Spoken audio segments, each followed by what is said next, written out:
दोस्तों एक बार फिर से आप सभी लोगों का स्वागत है मेरे यूट्यूब चैनल पर। और आज की इस वीडियो में डिस्कस करेंगे बर्टल बैट की एक फेमस पोएम जिसका नाम है general your tank is a powerful vehicle.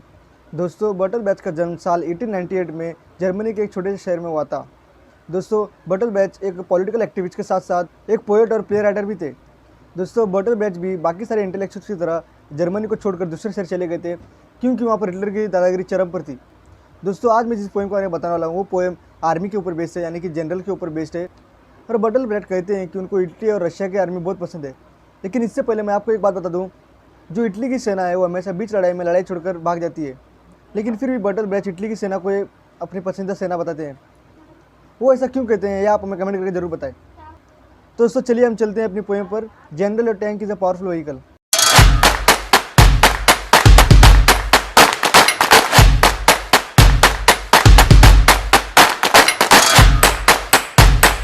दोस्तों ये पोएम बहुत ही छोटी है, इसमें सिर्फ 3 स्टैंजास है और 3 स्टैंजास में 4 लाइन्स है। दोस्तों इस पोएम के पहले लाइन पर बर्टल बैट कहता है कि general your tank is a powerful vehicle. दोस्तों बर्टल बैट डैड जनरल से कह रहा है, जो कि आर्मी का सबसे बड़ा ऑफिसर होता है, जो ही पूरी जंग चलाता है। तो बर्टल बैट से कह रहा है कि जनरल तुम्हारी जो टैंक है वो बहुत ही पावरफुल व्हीकल है। It smashes down a forest and crashes 100 man. दोस्तों वो कह रहा है कि जो टैंकर है वो बहुत सारे जंगलों को तबाह कर सकता है और साथ ही सैकड़ों आदमी को कुचल कर रौंद कर चला जा सकता है। तो इतना पावरफुल है वो vehicle. But it has one defect, it needs a driver. दोस्तों वो टैंकर इतना पावरफुल होने के बाद में भी उसमें एक डिफेक्ट है, क्योंकि उसको चलाने के लिए एक ड्राइवर चाहिए। बिना ड्राइवर के वो टैंकर किसी काम का नहीं, यानी कि यूजलेस है। तो इसीलिए बर्टल बैट जनरल से कहते हैं कि तुम्हारा टैंकर बहुत ही पावरफुल है, लेकिन उसमें एक डिफेक्ट है, क्योंकि उसे चलाने के लिए ड्राइवर चाहिए और बिना ड्राइवर के वो यूजलेस है। और दूसरे स्टैंजा में वो कहता है कि general your bomber is powerful. दोस्तों बॉम्बर का मतलब वो हेलीकॉप्टर होता है जो आसमान से बॉम्ब फेंकता है ज़मीन पर, तो उसको बॉम्बर कहते हैं। तो यहाँ पर बर्टल बैट कह रहे हैं कि जनरल का बॉम्बर बहुत ही पावरफुल है। It flies faster than a storm and carries more than an elephant. तो दोस्तों बर्टल बैट का ये कहना है कि जो जनरल का बॉम्बर है वो बहुत ही तेज़ दौड़ता है, यानी कि तूफान से भी तेज़ दौड़ता है और वो हाथी से भी ज़्यादा वजन उठाता है। But it has one defect, it needs a mechanic. तो दोस्तों यहाँ पर भी बर्टल बैट कह रहे हैं कि बॉम्बर इतना पावरफुल होने के बाद में भी उसमें भी एक डिफेक्ट है, क्योंकि उसे रिपेयर करने के लिए एक मैकेनिक चाहिए। अगर वो ख़राब हो गया तो उस किसी काम का नहीं, तो उसके लिए मैकेनिक चाहिए।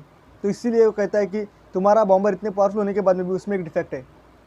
और दोस्तों इस पोएम के आखिरी स्टैंजा में बर्टल बैट कहता है कि general man is very useful, he can fly and he can kill. तो दोस्तों क्या आपने यहाँ पर कुछ नोटिस किया? इससे पहले जो 2 स्टैंजा थे उसमें बर्टल बैट ने कहा कि tanker is a powerful vehicle और जो बॉम्बर है वो भी एक पावरफुल व्हीकल है। लेकिन जब बात इंसान पे आई तो उसने इंसान एक पावरफुल आदमी ऐसा नहीं कहा। उसने कहा कि इंसान बहुत ही यूज़फुल है, वो दौड़ सकता है, वो भाग सकता है, वो कूद सकता है, वो किसी को मार भी सकता है, जो टैंकर नहीं कर सकते। टैंकर किसी को नहीं मार सकते। टैंकर को किसी को मारना है तो कोई ड्राइवर चाहिए, जो ड्राइवर उसको चलाएगा तभी किसी को टैंकर मारेगी, वरना टैंकर अपने आप किसी को नहीं मारेगी। तो इसीलिए वो कहता है कि man is very useful, he can kill and fly, but he has one defect, he can think. दोस्तों जैसे कि आपने देखा होगा कि पिछले दोनों स्टैंजा में वो कहता था कि जो पावर टैंकर है या फिर जो बॉम्बर है उसमें एक डिफेक्ट है, जैसे कि बॉम्बर को मैकेनिक चाहिए और टैंकर को ड्राइवर चाहिए। लेकिन यहाँ पर इंसान में भी एक डिफेक्ट है, क्योंकि वो सो सकता है। जब इंसान सो सकता है तो उसको पता होता है कि कब उसे लड़ाई करनी है, कब नहीं करनी है। तो दोस्तों इस वीडियो की शुरुआत में मैंने कहा था कि बर्टल बैट को इटली की सेना बहुत पसंद है, क्योंकि वो जंग के बीच में जंग छोड़कर चली जाती थी, क्योंकि वो सोच सकते थे, उनको पता था कि वो जंग किस लिए लड़ रहे हैं। दोस्तों जंग जो लड़ी जाती है वो 2 सेनाओं के बीच में नहीं लड़ी जाती, वो जंग लड़ी जाती है पॉलिटिकल पावर के लिए। इस जंग के पीछे सब पॉलिटिशियंस का हाथ होता है, लेकिन इस बीच में जो आर्मी के लोग होते हैं वो लड़ते हैं, ना कि पॉलिटिशियंस। तो दोस्तों ये थी बर्टल बैट की poem general tanker is a powerful vehicle. दोस्तों अगर आपको हमारी वीडियो पसंद आए तो वीडियो को लाइक कीजिए और साथ ही हमारे चैनल को सब्सक्राइब कर लीजिए, जिससे कि आपको हमारे हर वीडियो की नोटिफिकेशन जल्द से जल्द मिल जाएगी।